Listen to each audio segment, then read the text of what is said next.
mentioned, I'm Jason, and I'm absolutely thrilled that you're all here. So look, over the next 30 minutes, we're going to talk a little bit about financial technology and just why there is so much disruption in financial services today. I'm going to talk about what you can do to spot some of the opportunities if you're considering building or maybe working in this space. And then I'm going to wrap up with a few questions that you can go ask yourself if you're starting to think about your own disruptive ideas. Now, this is a space that I absolutely love. I love entrepreneurship. I love entrepreneurship in financial technology. And I love entrepreneurship in financial technology for communities that need it.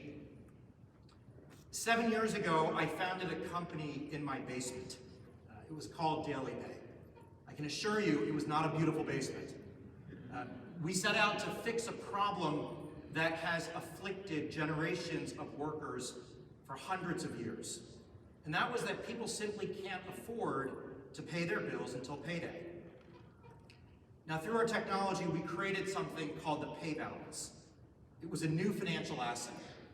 It's real-time, fully funded bank balance that represents how much you've earned at every given point in time in a pay period. Now, 7 years later, 5 million workers across America can access their pay whenever they want through DailyPay. We're a top 30 app in the App Store. We've got 80% of the Fortune 100 using our app. And from my basement, we grew to become a $2 billion company. I exited DailyPay last year, and my original investors backed me on this next journey that I'm on. By the way, if anyone here is an entrepreneur, you can probably relate. I have no idea why I'm starting another company, but I am starting another company. It's my second financial technology company. It's called Salt Labs, and that's where we're building technology to enable frontline workers to capture ownership for the first time. So I guess that's a long way of saying this is an area that I'm super passionate about. I love working in this space. I've done it once before. I chose to do it again. And I just can't believe how many of you who are at this amazing conference have decided to join me here.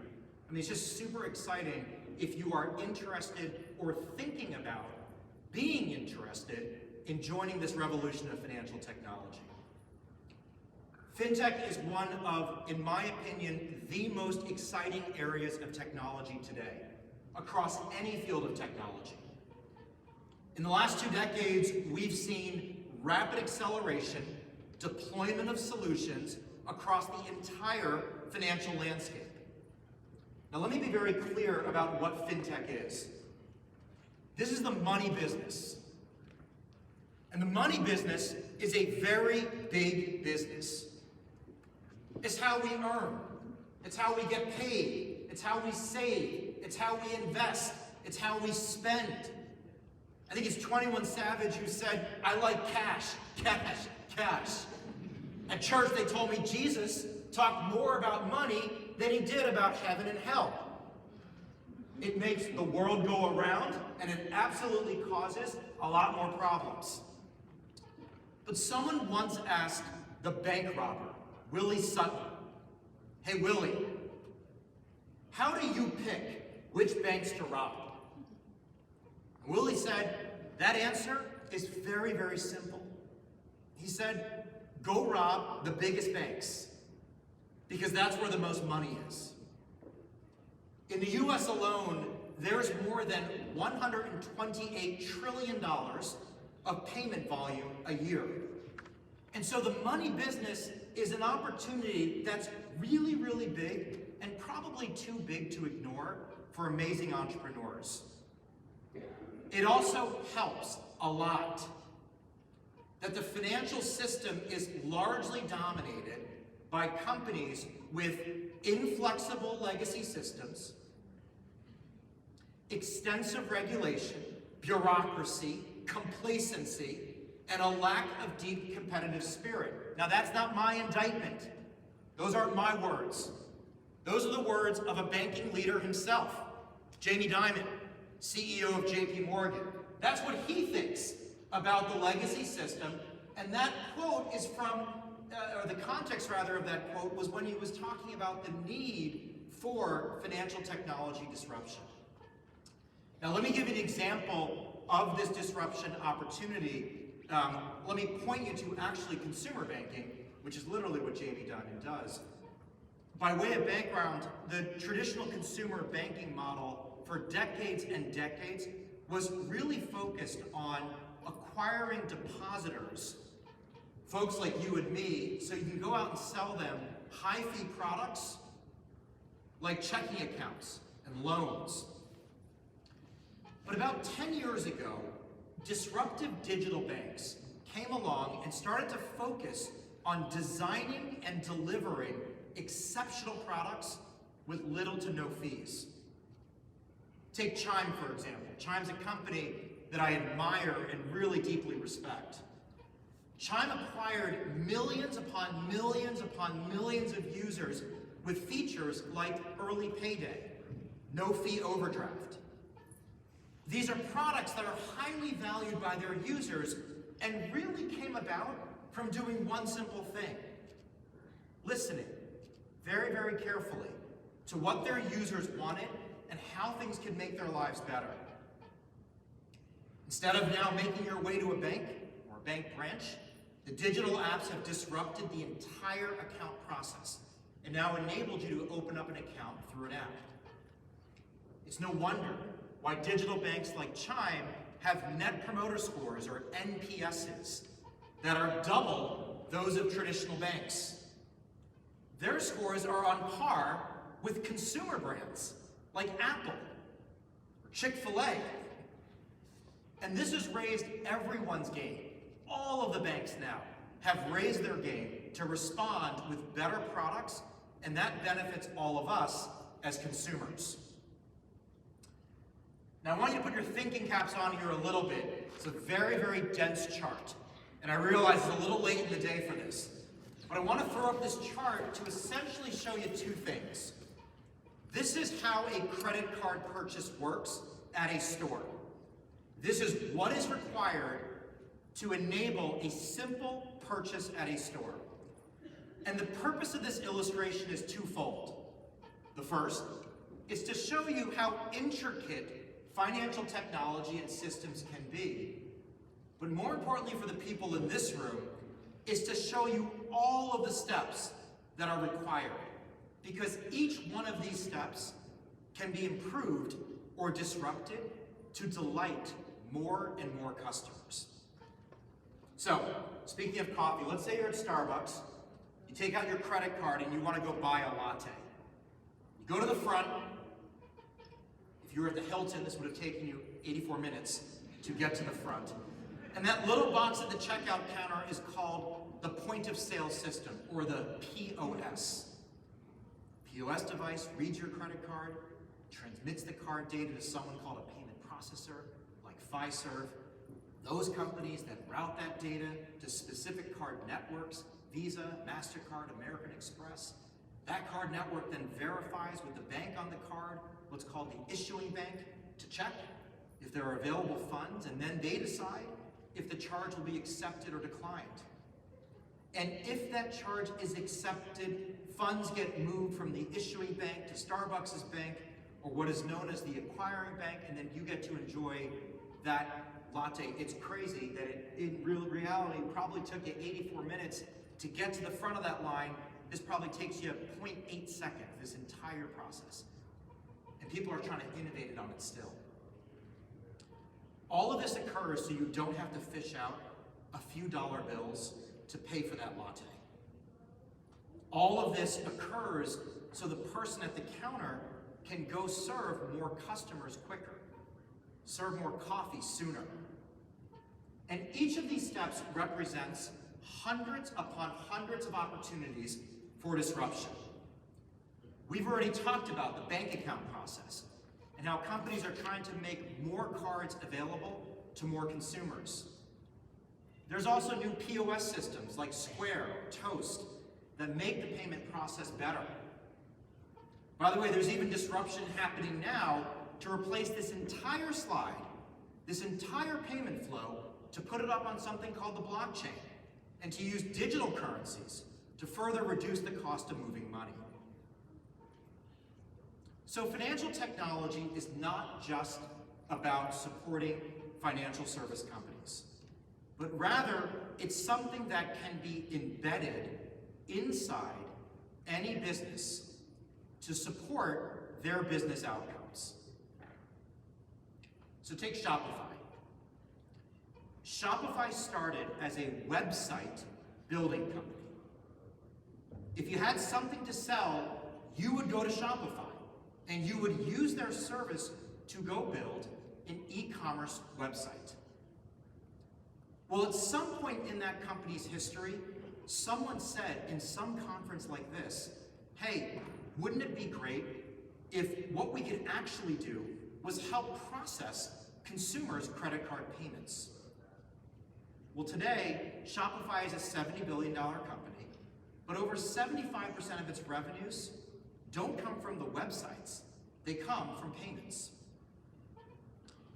This leveraging of financial technology is true for all of these great companies that are listed on this slide.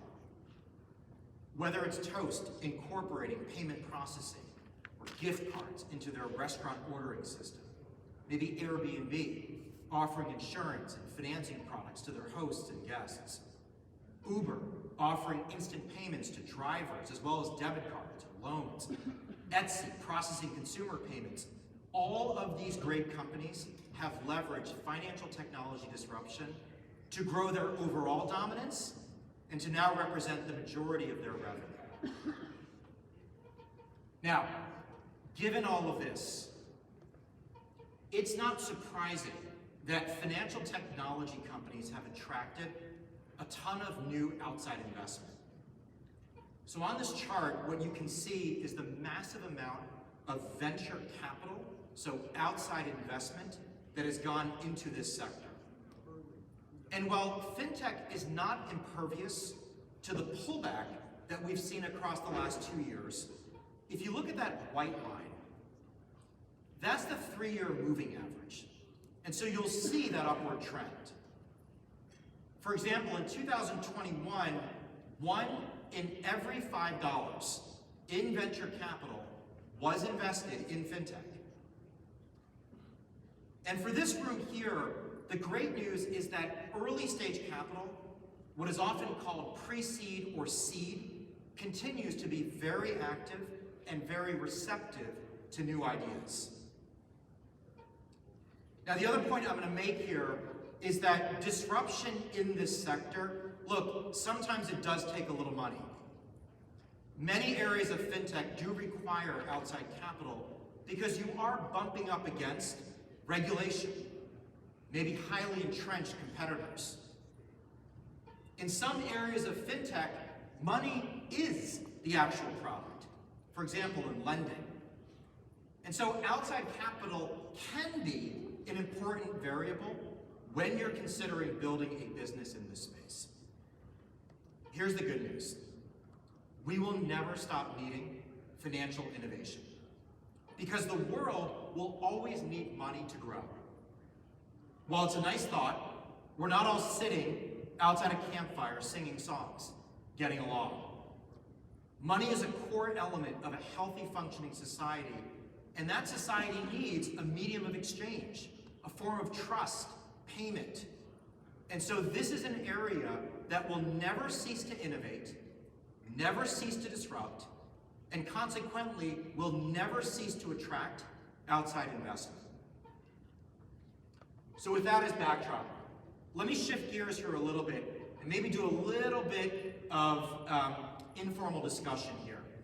I'm going to go through a couple of questions, 7 actually, that you can start to ask yourself as you're considering building in this space. And the first and most obvious question is picking the problem you're trying to solve. Let's start very, very simple. What are you more interested in? A consumer problem or a problem that affects businesses? Is it about making a customer more money or providing a lower cost service? Is it about removing friction? Maybe, is it a problem that I myself have experienced? A fast follow to that first question is then, what community are you actually going to serve? A community can be geographic, demographic. It can mean an income bracket, an industry, maybe a historically underserved market. Now, oftentimes, the best communities for you to serve are frankly the ones where you have a genuine personal connection to. Square was founded because one of the founders was a small business owner, and he couldn't accept American Express as payment. Now, with that said, in my opinion, you don't have to be a member of that community to go serve it. And I think thinking like that is a bit of a trap. All that matters is that you personally develop a deep, personal subject matter expertise within that community. When I started my first company, DailyPay, I set out to go destroy, literally eliminate, the entire payday lending industry. Now, I myself had never taken out a payday loan, so I had to go try to understand why consumers kept on using these products. And so I personally spent thousands of hours inside payday lending shops, talking to customers, meeting them in parking lots, understanding their pain, and ultimately building the solution for them. That brings me to, how do you research and market test? And again, in my opinion, you gotta get out there in the field. Internet research, social media research, it's important, it's necessary, but it is far from being sufficient. Go talk to some people. Talk to consumers, operators, customers, channels, incumbents, really anyone who can broaden your perspective on what the actual market opportunity is. Please, if you skip this step, and I'm begging you not to skip it, and you go straight to building your product, your odds of success are virtually zero.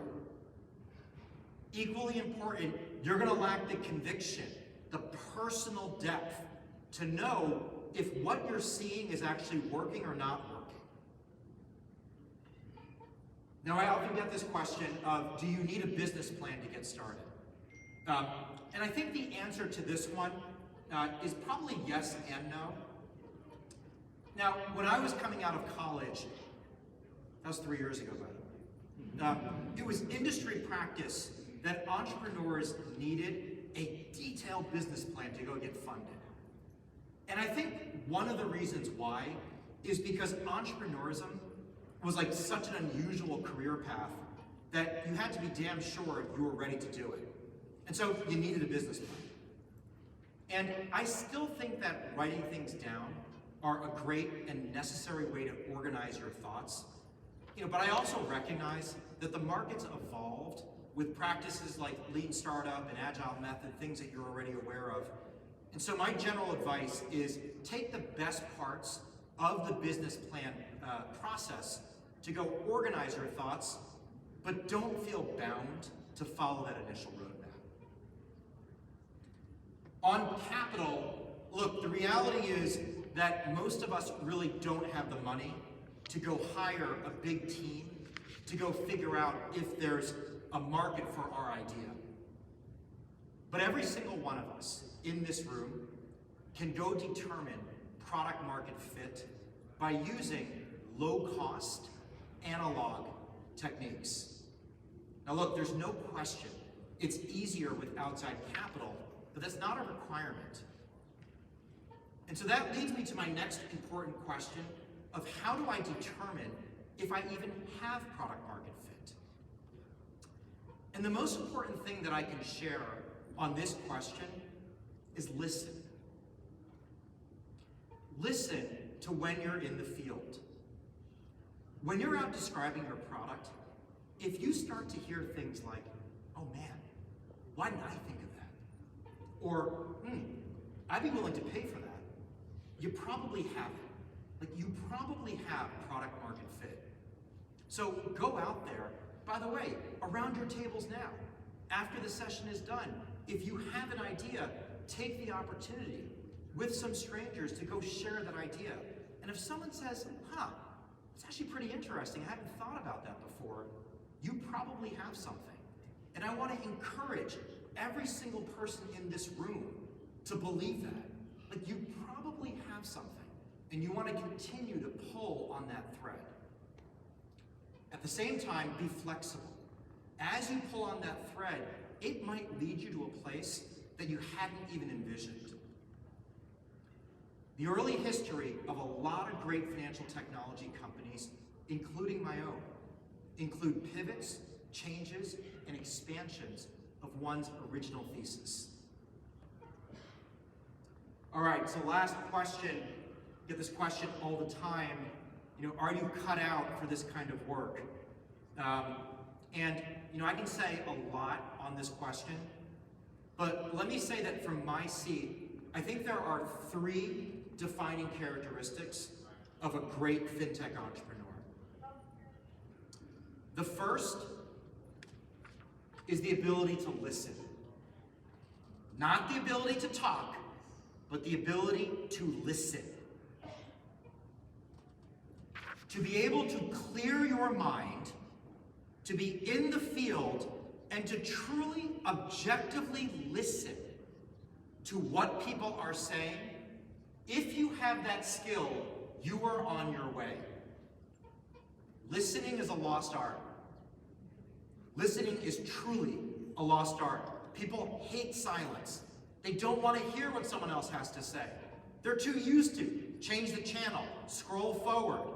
I can assure you, try to listen to what the market's saying. It's the first most important skill. And the second, which goes along with this, is self-awareness. Knowing what you don't know.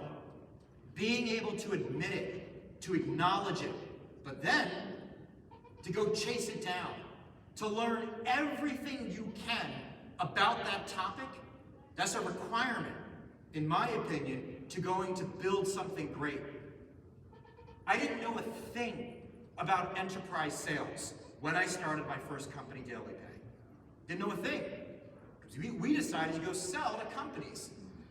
So what I did was I read 88 books on how to build an enterprise sales effort. I voraciously read as much as I could, and then we were able to grow what we wound up growing. The last characteristic is resilience. Building a company is extremely hard. When you start a disruptive company, or for that matter, any company, you put yourself out there. Literally everything becomes personal. The losses, the pain, the embarrassment, the shame. We're coming up to Thanksgiving. Let me tell you how many years I had to show up to my family's Thanksgiving dinner, and they'd ask me, so how's the company doing? I was embarrassed. I just embarrassed to talk about what was going on. How few customers we had. How little traction we had. People ask me, why don't you get a normal job? All of that is on you. Incumbents, they want to destroy you. Your competition, they literally hate you. For every one yes, it's hundreds of no's. Rejection is the single most common feeling. And so being able to weather that, to move forward in strength, to discover, identify, and lean in to what you believe your inner purpose to be, and then to be successful through it all,